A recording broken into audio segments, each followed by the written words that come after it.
Well, I set up a home gym at my friend's home. But yeah, man, freaking gyms are closed. I don't blame them. The governor of Michigan sent the mandate out. We're on full alert here. We got this crazy virus, crazy respiratory disease going around, and all in all, man, we do have to stay safe. You can't be out there breathing all over everybody and just risking it, man. So I did what any responsible powerlifter would do, and that is I went and finally bought myself some weights to start off with.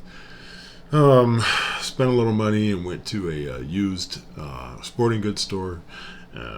For those of you in America, you've heard of Play It Again Sports. For those of you who haven't, Play It Again Sports is a place where they buy all your old and new and used sporting equipment, and they sell it for cheap. So now this rack I'm in was home built by Bob, the owner of the property, one of my best friend's dads, and it's built for a guy who's 5'8", 165, and I'm 6'1", 310. So you guys do the math. This is like squatting in a shoebox. But the benefit of it is that I don't get a lot of room to play with, and I've got to be very, very precise. So actually, I think it's a good thing, and and I'll enjoy squatting in this rack until I get my own equipment, which is soon coming in the mail, and that's going to be a lot of fun because I've got some very, very good equipment coming. It's time I really got my home gym beefed up, and this is going to be in my actual home, so I'll be moving these weights again. I'll be moving this very, very expensive barbell back to my condominium basement, and you guys will be very, very pleased, just as pleased as me to see the new equipment. Now, while I'm here, let's just talk about these squats. They just felt good. The tempo had to be slowed down a little bit because if I move wrong, I'm liable to rip my knuckles clear out of the sockets because Bob has these old railroad ties. See right there, the old knobs. Yeah, man. So you gotta move. You gotta move carefully in the squat rack when you're a big guy like me. But it was a lot of fun, man. It was a lot of fun working out in this home gym that I pieced together here in about 36 hours, and didn't miss a beat. Now, the gym owners out there, I understand that they got to close their doors, and plus, I don't want my hands in a bunch of chalk that everybody's got their germs in. Gym chalk is just the filthiest thing ever, and I'm here to tell you that if you're not washing your hands when you're using the gym, you bite your fingernails after you've had your hand in the community chalk, you're gonna get sick. I got sick the first time that I ever bit my fingernails after coming home from the first chalky gym that I ever joined. Excuse me. And as soon as I bit my nails, I was like, man, I can probably get sick from that. And I swear to God, it wasn't maybe 20 minutes after I bit my fingernails, I really started feeling sick. So look, you're in a gym and they use chalk, just wash your hands like a surgeon. But now I'm digressing a little bit. These squats, my heels were planted. I got to get this camera angle better. My heels were planted pretty much for the most part. I still don't like the way the back of my heel comes off a little bit.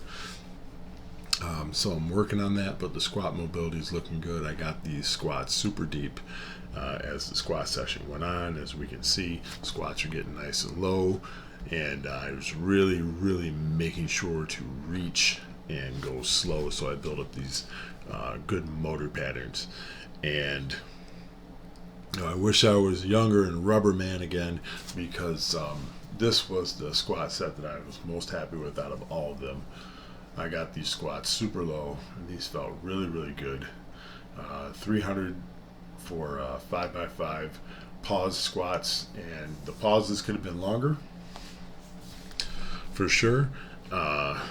But considering that I'm in a space that's, say, maybe about 1.5 feet wide, I'd say all in all it's a pretty doggone good day of squatting.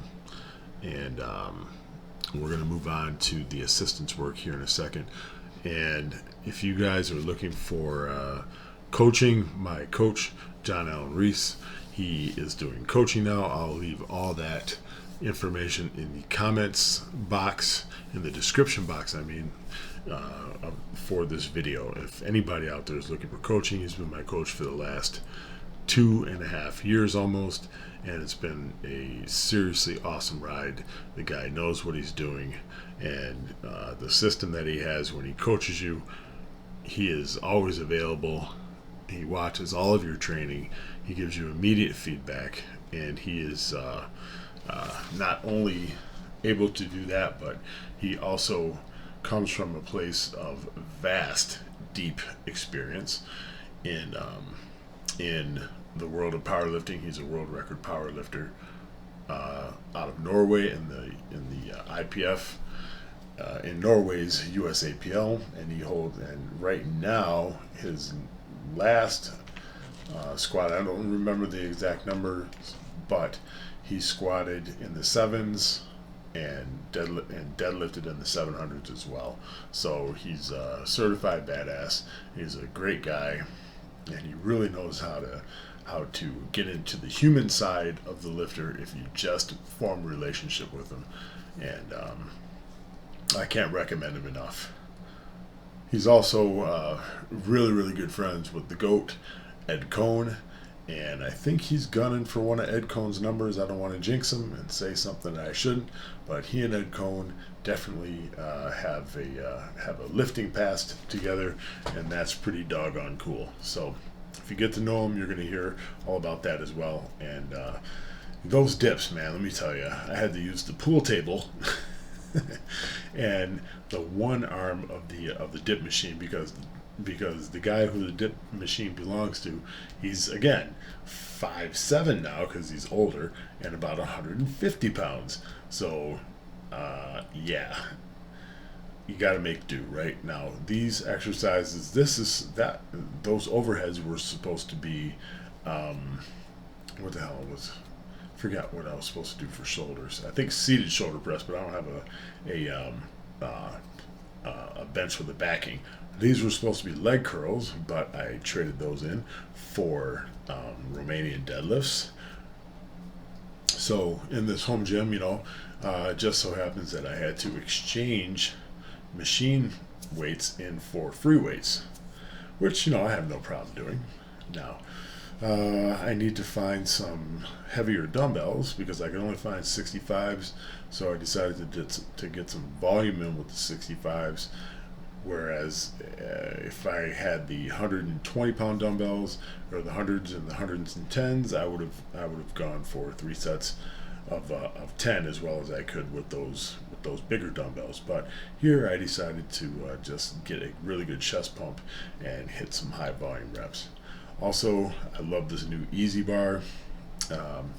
I backed the weight down a little bit here on these skull crushers, and then the next time I do skull crushers, I'm really going to turn them up. So I'm kind of undulating the weight up and down to give my triceps a little bit of a break before a mock meet Friday, and that means on Friday I want my triceps a little bit fresher so I can really perform better on the bench.